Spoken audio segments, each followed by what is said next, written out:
Welcome to Chronicles of Cigar Insanity. My name is Tim, and today I'll be your host. This is where I take you inside some of the weird and insane things that have happened in the cigar world. Today, I am pairing a Foundation High Claire Castle with my cup of daily coffee.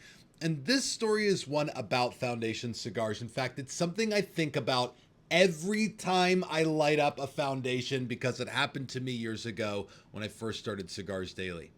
You see, just because a cigar maker says something about their cigars or somebody else's cigars doesn't necessarily mean that it's true. And the cigar makers that I work with predominantly are not trash talkers. They don't sit around and piss all over other brands or the cigars that they make. In fact, I've come to see this as sort of a red flag about cigar makers. It's just kind of an off-color thing to do for this industry.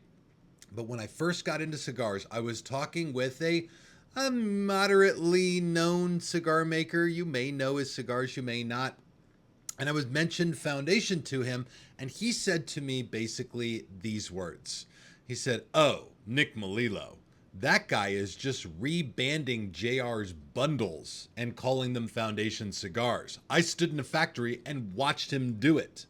Now, to me, this seems super duper odd because I know Nick Melillo, and that does not seem at all like the type of guy that he is. The stories behind the names of his cigars come with more intricacy than you would expect from a guy who's rebanding cheap bundled cigars. But then beyond that, Foundation cigars have this like street cred for being amazingly complex, high rated, really good top tier cigars. And so it seemed odd that JR's bundles, which I don't think are bad cigars, would be rebranded and suddenly elevated to the level of like, I don't know, upper end premium, really good handmade cigars.